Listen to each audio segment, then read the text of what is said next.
Today, I am here with the explanation of the lesson The Gentlemen of Rio and Medio. Gentlemen of Rio and Medio was written by John A. Cedillo. This prose is based on the story of author's actual legal case. Rio and Medio is a place in New Mexico, United States. The storyteller as a lawyer and held public office. The hero of the lesson was Don Anselmo.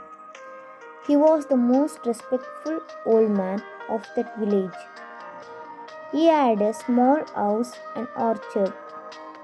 The storyteller was the mediator between Don Anselmo and American people.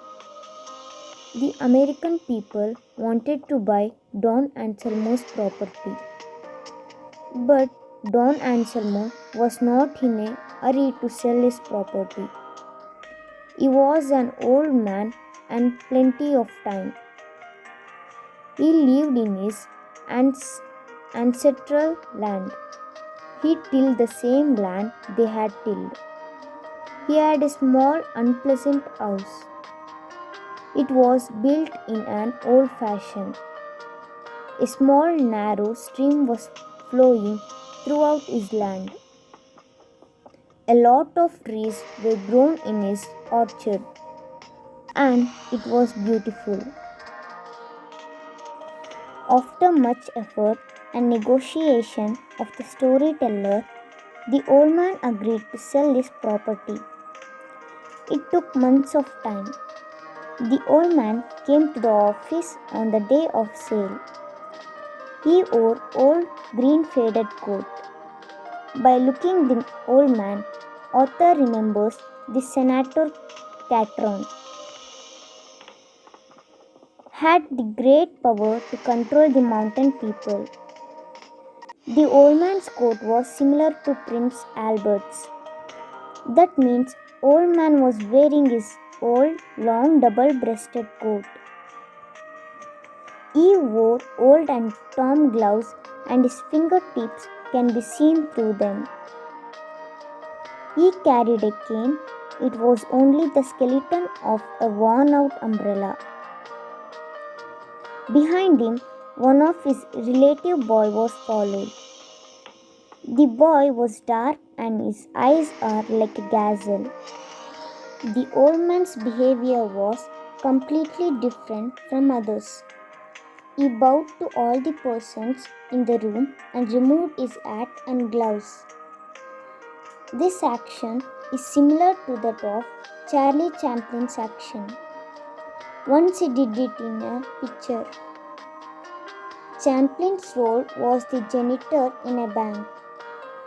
The old man gave his things to the boy and sat on a chair. The conversation was started about the rain and his family.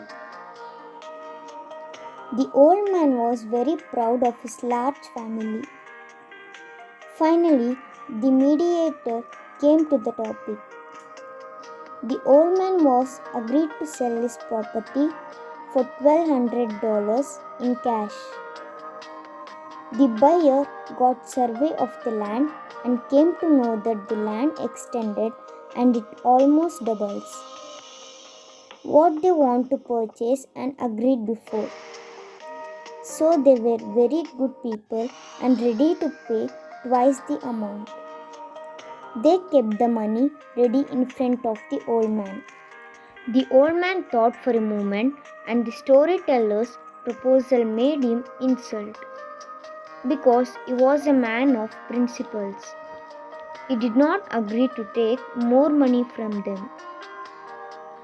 Authoritatively, he said that he is ready to sell his house, land for $1,200 only. The storyteller argued, but the old man was not ready to accept more money.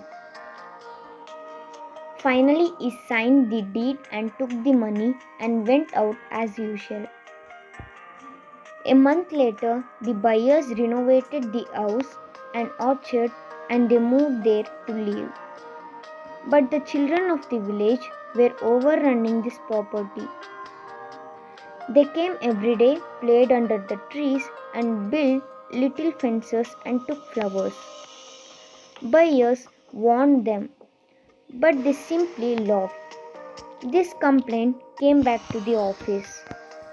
To solve the problem, the storyteller sent a messenger to call Don Anselmo. It took a week to arrange the meeting. When the old man came, the problem was discussed.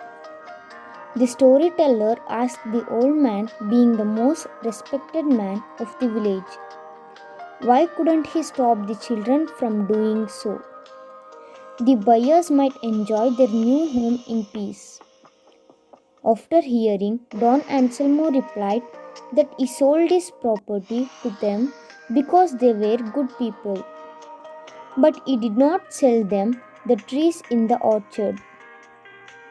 The storyteller tried to explain that generally, if the land is sold, the possession of the trees in that place is also to buyers.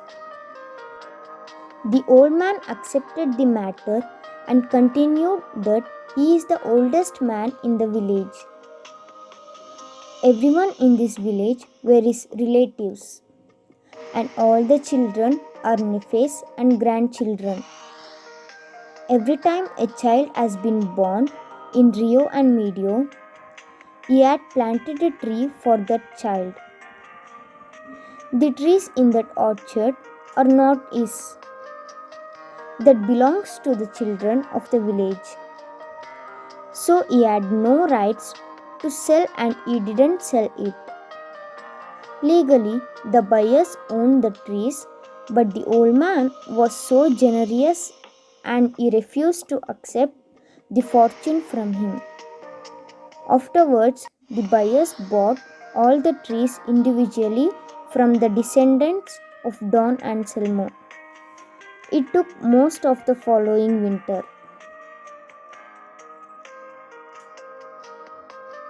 So, here I am ending my explanation of the lesson The Gentleman of Rio and Medio. I am very thankful to Prema ma'am for giving me this opportunity. Thank you, ma'am.